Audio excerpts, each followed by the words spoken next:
Hi hello नमस्कार जय जगन्नाथ। आशा करें आप समस्ते बहुत भलରେ ଥିବେ ଆଉ ଏକ୍ଜାମ୍ ପାଇଁ ଜୋରସୋରରେ ପାଠ ପଢ଼ୁଥିବେ। ମେନ୍ସ ଆଉ କମ୍ ଦିନରେ ଅଛି। ଆଜିର ଭିଡ଼ିଓରେ ଆମେ ଡିସ୍କସ୍ କରିବା କି ଏଗ୍ରିକଲଚର ଆପଣ କେମିତି ପଢ଼ିବେ ଫର୍ ଦ ମେନ୍ସ। ଠିକ୍ ଅଛି।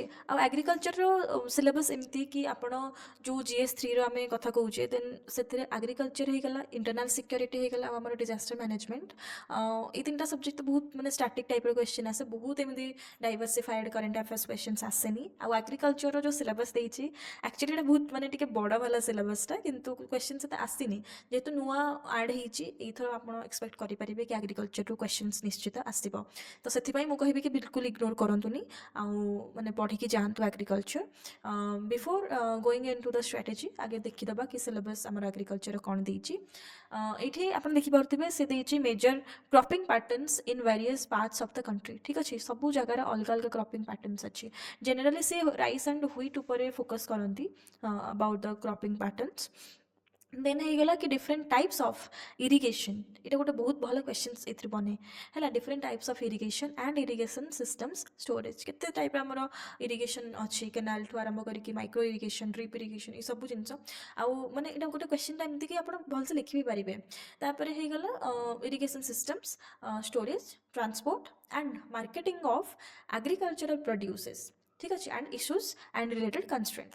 ठीक अच्छे आमर स्टोरेज होगा आमर क्रॉप्स माने इट्स ए प्रोसेस एग्रीकल्चर गोटे प्रोसेस केमती आम माने क्रॉपिंग पैटर्न्स कौन अच्छी इरिगेशन केमती दौचे करुचे तापर आम स्टोर केमती क्रॉप प्रोड्यूस होगा तापर आम ट्रांसपोर्ट एंड मार्केटिंग करुचे सेटा होची पोस्ट प्रोडक्शन है।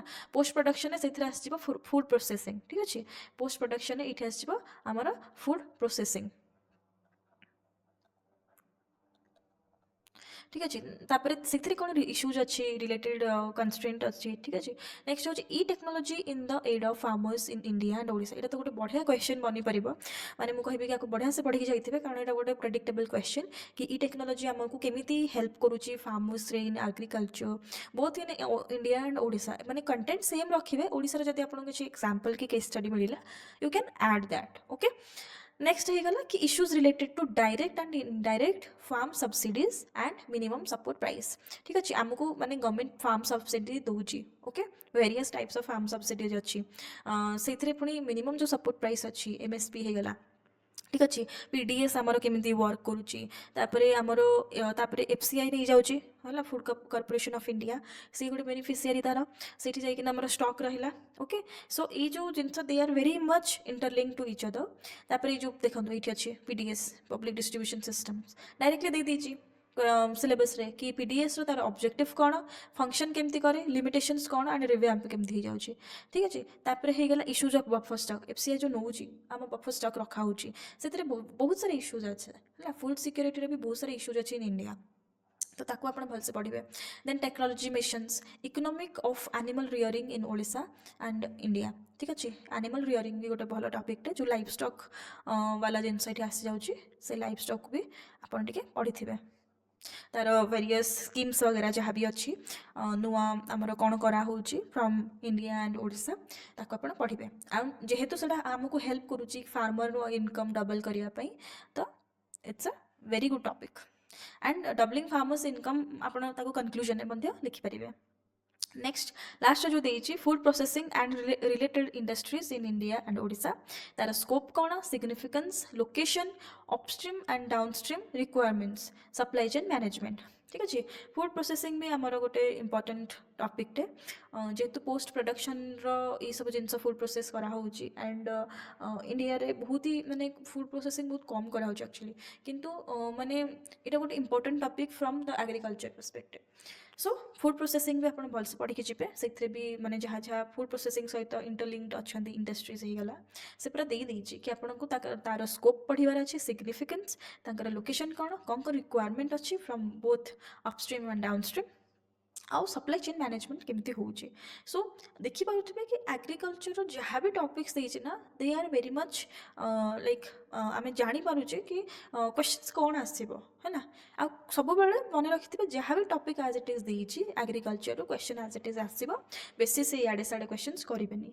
तो आपड़ कौन करेंगे जदि अलरेडी आप पढ़ी सारी then very well and good जदि नुहे देन मु कहि कि आप गोटे नोट बनई दिंतु सर्ट नोट हो कि आप जहाँ भी जो भी पढ़ुंट जो पढ़ी रिवाइज करेंगे बार बार कर सारापर ओबियसली मन रही जाए सर्ट नोट लास्ट को सर्ट नोट बनइबे है ना से सर्ट नोट गोटे गोटे पेज रे ये सब जिन लिखिदे तो से डेटा हो एग्जांपल्स केस स्टडीज आपको जहाँ भी मिलूँ सब से ऐड करेंगे तो तापर देखा कि रिसोर्सेस आप कौन पढ़े ମୁଁ ଅନେଷ୍ଟଲି କହୁଛି ଆଗ୍ରିକଲଚର ପାଇଁ ଋଷିକେଶ ରେଡ୍ଡି ସାର୍ ତାଙ୍କର ନୋଟ୍ଟା ପୁରା ପଢ଼ିଥିଲି ଭଲସେ କାରଣ ମୋତେ ଲାଗିଥିଲା କି ବହୁତ ଭଲ ନୋଟ୍ ଅଛି ଆଣ୍ଡ ମୋତେ ପର୍ସନାଲି ବହୁତ ଭଲ ଲାଗିଥିଲା ତ ମୁଁ ସେଇଟା ସେଇଥିରୁ ପଢ଼ିଥିଲି ଆଉ ଯେଉଁଟା ଟିକେ ମୋତେ ଲାଗୁଥିଲା କି କଣ୍ଟେଣ୍ଟ ସେଥିରେ ଭଲ ନାହିଁ ଦେନ୍ ମୁଁ ପ୍ରହାର ସେଥିରୁ ଆଡ଼୍ କରିଥିଲି ଆଉ ଇଣ୍ଟରନେଟ୍ ୟୁଜ୍ କରିଥିଲି ତା ସହିତ ମୁଁ କ'ଣ କରିଥିଲି ୟୁପିଏସ୍ସିର ଯାହା ବି PYQs ଅଛି 2013ଠୁ ନେଇକି I did that up to I think 2022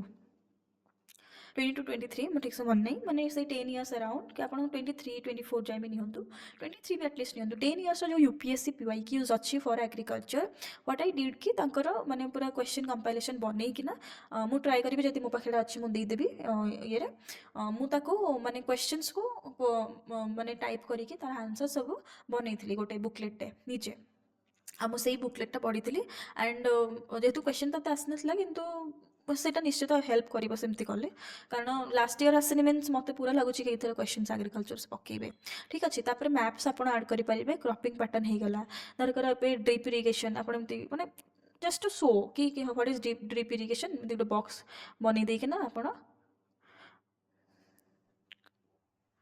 बहुत ही खराब होगला डायग्रामटा सो एमती आप गोटे बॉक्स बनईदे ठीक अच्छे ड्रिप इरिगेशन आम कौटी दिखती गचर रूट पाखे दिखती गोटे स्मॉल एमती प्लांट बनईदे मुझे जस्ट रफली आप देखी दूसरी कि केमती केमती हम डायग्राम निजे इन्वेंट करेंगे एमती पाइप बनईदे ये गोटे गोटे तार जो नोजल थाए से गुड़ा देखिए तले लिखे कि ड्रिप इरिगेशन कि स्प्रिंकलर सिस्टम स्प्रिंकलर केमती थाए गोटे नोजल तार थाए चारिड़े खेत में पानी जाए मैंने लैंड आम जो क्रॉपिंग लैंड थाए केमती एमती तो जस्ट लाइक शो करने कि आप कौन कौन इनोवेशंस करेंगे आ बेसी ए किसी इनोवेशंस ना तो ये छोट मोट जिनस जहाँ भी आप आड करूँ किसी जब एग्रीकल्चर जब किसी केस स्टडीज कौटू आपको मिले सेटा को आप आड करेंगे से गोटे भल माने एडिशन हो वैल्यू एडिशन हो बाकी तो फ्लो चार्ट होगला डायग्राम होगला डेटा होगला डेटा भी आप सब करेन्ट वाला ही रखिथे अपडेटेड डेटा